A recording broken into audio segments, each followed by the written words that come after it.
In real life, Sylvia Plath always pursued excellence. In fact, her entire life can be seen as a relentless pursuit of excellence. Very frequently, she did obtain excellence, she did attain excellence, she did achieve excellence. But the problem here is that she wants to attain excellence in the art of dying as well, in the art of suicide as well. In the lines that follow, she explains what she means by excellence in the art of dying.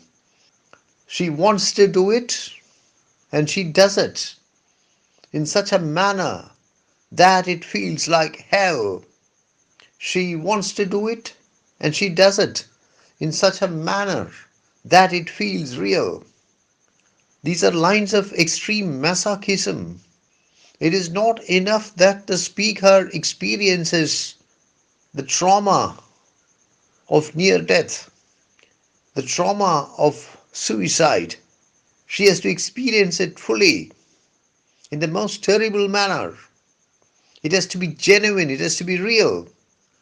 I guess you could say I have a call.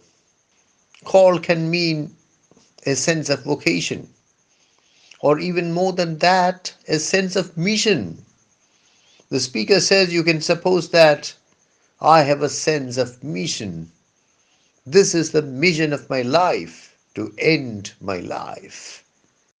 We may think that this is something very difficult, but the poet amplifies on what she has already said and explains that this is not that difficult.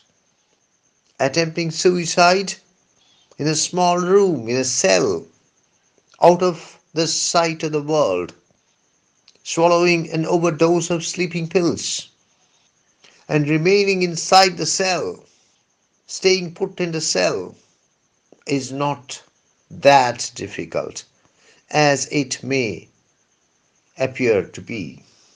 What is difficult is the return to normal life after the suicide attempt, after the failed suicide attempt.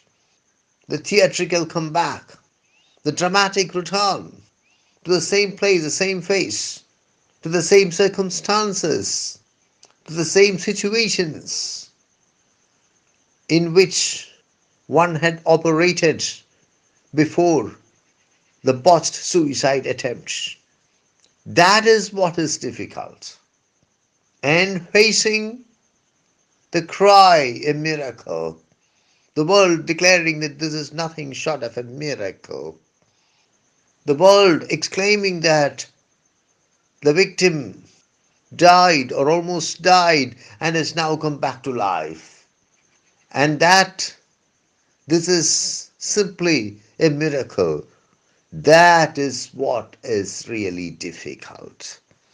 The poet emphasizes the fact that absolutely nothing changes as a result of this failed suicide attempt.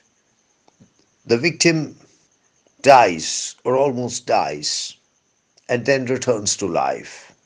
It is the same identical woman returning to the same place, the same face.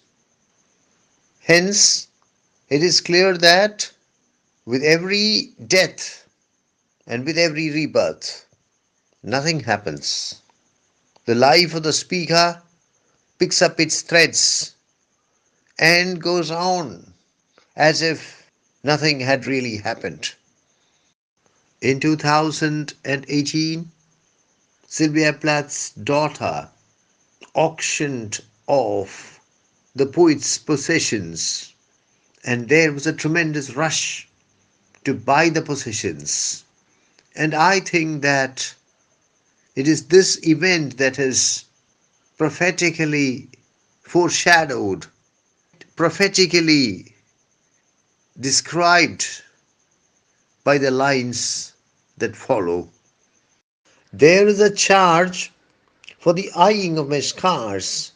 There is a charge for the hearing of my heart. It really goes. And there is a charge a very large charge for a word or a touch or a bit of blood or a piece of my hair or my clothes. For the victim, the failed suicide attempt is trauma. For others, it is a performance, and a very entertaining performance at that. It is this awareness that has probably compelled Sylvia Plath to declare in the lines under consideration that she has cynically, very cynically, decided to sell herself for money. She has decided to levy an amount for seeing her, for listening to the beating of her heart, for interacting with her, or for getting a bit of her blood, a piece of her hair, or her clothes. It is almost as if the divinely inspired Sylvia Plath is able to foresee the morbid commercialization, the morbid commercialization of the Sylvia Plath persona after her death. And part of the fascination of the Sylvia Plath persona certainly lies in her numerous failed suicide attempts and her final successful suicide attempt. It is a fact that after the death of Sylvia Plath, her hair was displayed, her hair was put on display in exhibitions, and there was an effort to convert everything associated with Sylvia Plath into money. It may be pointed out that when Sylvia Plath was writing these lines, she had very little money with her. She had separated from her husband Ted Hughes, whom she suspected of being unfaithful to her, and she was very right in her suspicions, for Ted Hughes was conducting romances behind the back of his wife. She was living in a flat in London, and it was the coldest winter in 100 years. She was certainly a well-known poet. For example, she was invited by the British Broadcasting Corporation to read her poems. But she had very little money, and the fact that she was living in poverty, the fact that she was living in penury, the fact that she was hard up for cash, perhaps inspired her to write these lines in which she generates a fantasy of selling herself for cash. In these lines, we find the disintegration of the whole into the parts, the disintegration of the whole called Sylvia Plath into the various parts, such as the scars, the heart, the blood, the hair, the clothes. And in the process of disintegration, cash is generated.